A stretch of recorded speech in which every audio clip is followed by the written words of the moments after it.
16일자 말씀 요한복음 5장 10절에서 18절 말씀 한 절씩 교독하겠습니다. 요한복음 5장 10절에서 18절 말씀 한 절씩 교독하겠습니다. 유대인들이 병 나은 사람에게 이르되 안식일인데 네가 자리를 들고 가는 것이 옳지 아니하니라. 대답하되 나를 낫게 한 그가 자리를 들고 걸어가라 하더라 하니 그들이 묻되 너에게 자리를 들고 걸어가라 한 사람이 누구냐 하되 고침을 받은 사람은 그가 누구인지 알지 못하니 이는 거기 사람이 많으므로 예수께서 이미 피하셨습니다.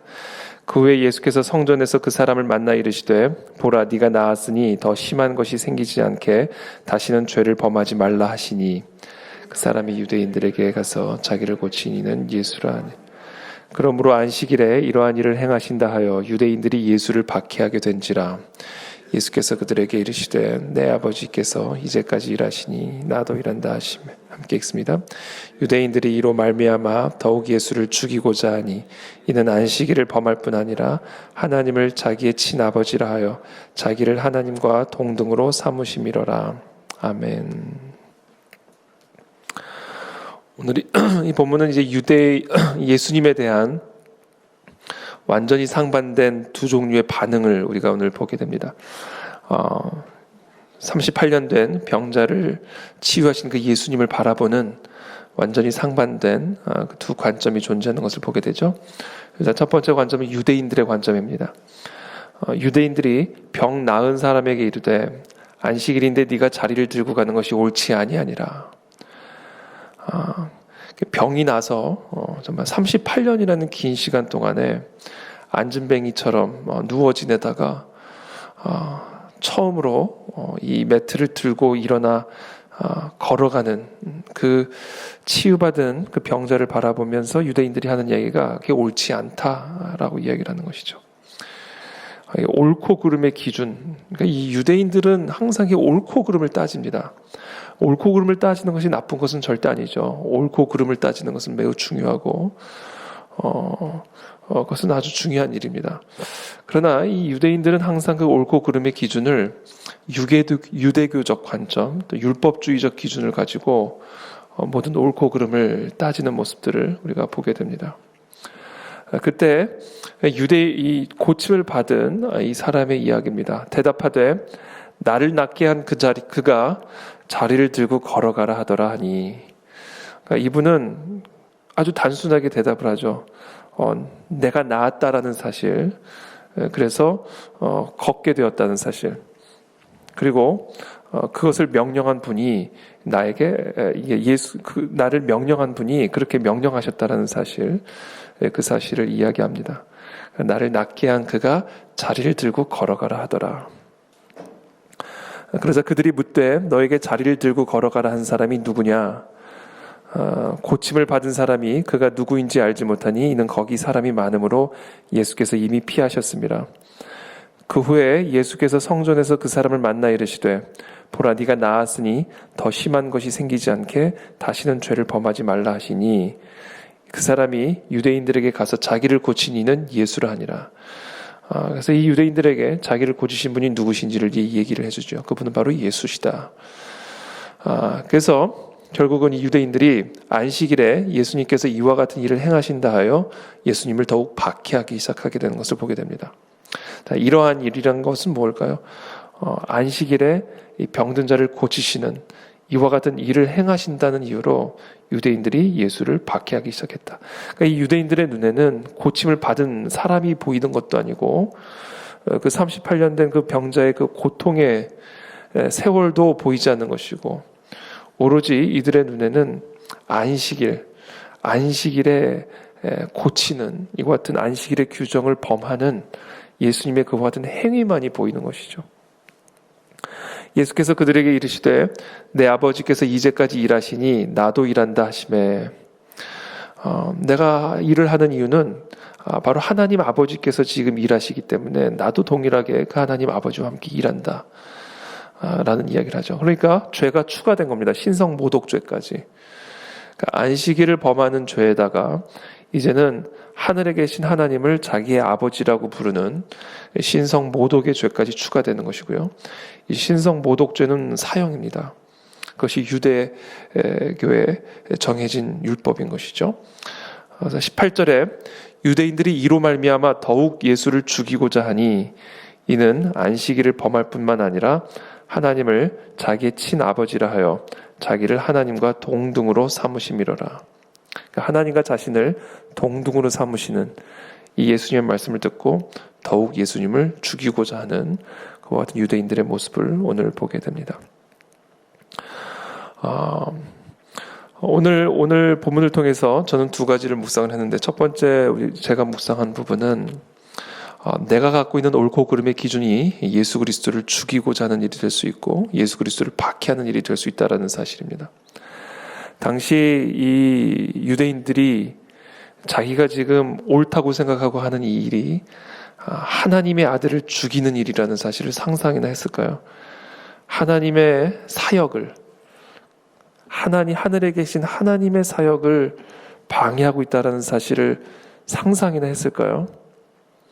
그런데 이와 같은 자신의 옳고 그름의 기준, 자신의 어떤 유대교적 또는 율법주의적 그와 같은 관점에 갇혀있는 유대인들은 자신들이 그렇게 하나님을 위한다지만 사실은 하나님의 일을 방해하고 있는 최악의 방해꾼이었다라는 사실이죠. 안식일을 범하는 것을 왜 공격합니까? 하나님을 자기의 친아버지라고 부르는 예수님을 왜 공격합니까? 그게 다 하나님의 영광을 위한 일이거든요. 이 사람들이 생각할 때는. 이게 다 하나님을 위한 일이라고 생각하는 거죠. 이것이 옳은 일이다. 이것이 옳은 일이다라고 생각하는 것이죠. 그런데 오늘 이 본문이 우리에게 가르쳐 시사하는, 또 우리가 묵상해야 되고 또 우리가 점검해야 될 부분은 우리가 옳다고 생각하는 것이 하나님을 방해하는 일이 될 수가 있고 하나님의 나라를 회방하는 일이 될 수가 있고 예수 그리스도를 죽이고자 하는 일이 될 수 있다라는 사실을 오늘 이 본문이 우리에게 가르쳐주고 있습니다. 그래서 우리가 갖고 있는 이 옳고 그름의 기준에 대해서 매우 유연한 태도를 좀 가질 필요가 있습니다.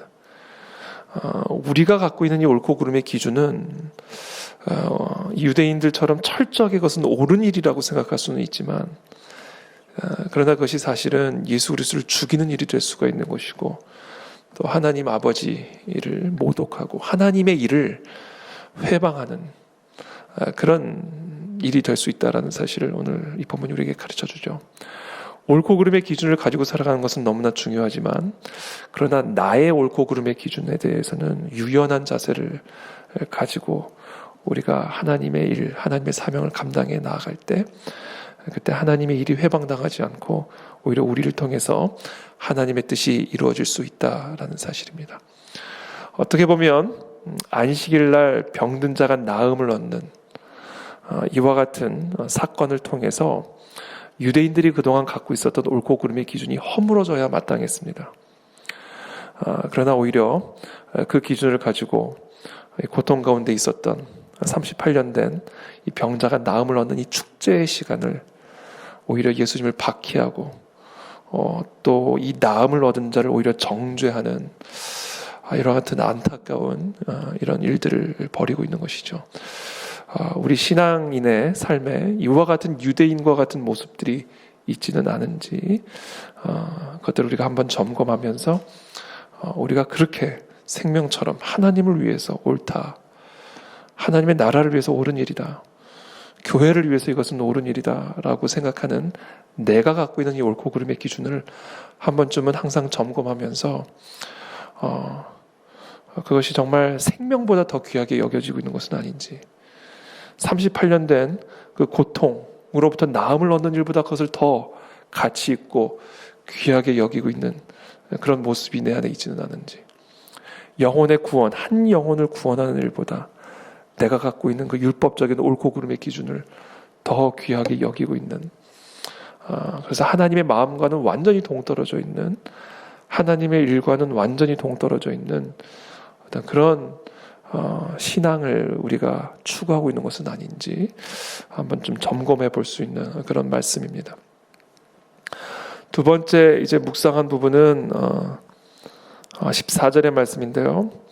그 후에 예수께서 성전에서 그 사람을 만나 이르시되 보라 네가 나았으니 더 심한 것이 생기지 않게 다시는 죄를 범하지 말라 하시니, 이 38년 된 이 병, 죄의 문제다, 죄의 결과, 죄의 열매다라는 말씀을 그런 의미를 시사하고 계시죠. 네가 나았으니 더 심한 것이 생기지 않게 다시는 죄를 범하지 말라. 물론 모든 질병이 또는 모든 병들이 죄의 열매는 아니죠. 그러나 엄밀하게 따지면 궁극적으로 우리의 삶의 모든 질병과 모든 고난과 고통은 사실은 죄의 열매들입니다. 죄란 무엇이죠? 죄란 하나님과의 단절, 하나님에 대한 거역, 하나님에 대한 불순종, 옳고 그름의 기준이 하나님이 아니라 나가 되어버린 그것이 바로 죄의 본질이죠. 이처럼 내가 스스로 하나님처럼 되어서 무엇이 선하고 악한지를 판단하는 그와 같은, 그래서 하나님을 거역하고 불순종하는 그와 같은 죄로 말미암아, 그래서 하나님과의 단절로 말미암아 우리가 경험하는 모든 고통들은 시작이 된 겁니다. 생명의 근원 되신 하나님과 단절됨으로 죽음이 들어오는 것이고, 능력의 근원 되신 하나님과 단절됨으로 무능함이 들어오게 되는 것이고, 연약함이 들어오게 되는 것이고, 기쁨의 근원 되신 하나님과 단절됨으로 슬픔이 우리 가운데 들어오게 되는 것이고, 그래서 결국은 우리의 삶의 모든 문제의 근원은 하나님과의 단절로 말미암는 것이다 라는 것이죠. 그래서 사실은 어떻게 보면 우리 일상의 삶에서 현실적인 삶에서 우리의 모든 질병이 항상 우리가 어떤 죄를 지어서라고 말할 수는 없지만, 본질적으로, 원론적으로, 원칙적으로 이 땅의 모든 고난의 근원은 바로 죄로 말미암는 것이다 라는 것을 우리가 기억해야 합니다.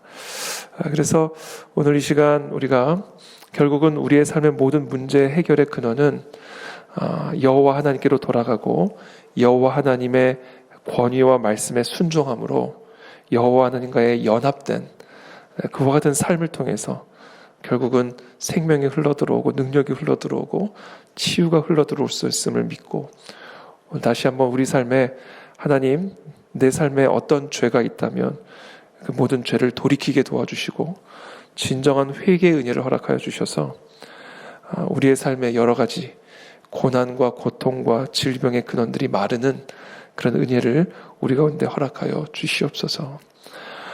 치유와 회복의 근원 되신 예수 그리스도의 능력으로 말미암아 참된 회복과 치유의 은혜를 누리시는 저와 여러분들이 다 되시기를 예수님의 이름으로 축복합니다. 기도하겠습니다. 살아계신 주님 감사합니다. 오늘 우리에게 주신 이 말씀을 기억하고 우리의 삶의 이 불순종의 문제들, 거역의 문제들을 한번 돌이키며 이 시간 회개할 수 있는 은혜를 허락하여 주시기를 기도합니다.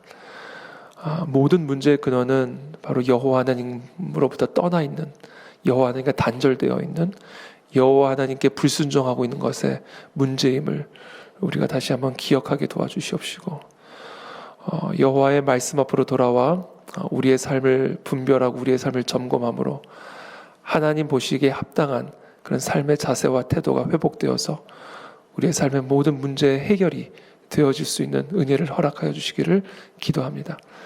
특별히 주님, 오늘 이 유대인들의 이 모습이 우리의 모습은 아닌지 점검하게 되기를 원합니다. 내가 옳다고 생각하는 그 기준에 갇혀서 38년 된 병자가 나음을 얻고 한 영혼이 예수님을 만나고 구원을 얻는 그 일보다 내가 옳다고 생각하는 일들을 더 옳게 여기는 그런 유대인적 하나님의 마음과 동떨어진 그런 마음을 가지고 살아가는 우리들이 되지 아니하도록 오늘 이 새벽에 우리에게 하나님의 마음을 부어주시고 그리스도의 마음을 부어주셔서 우리를 통해 하나님의 일들이 더욱 확장되어지고 온전히 이루어져 갈 수 있도록 은혜를 베풀어 주시옵소서. 예수 그리스도의 이름으로 기도하옵나이다.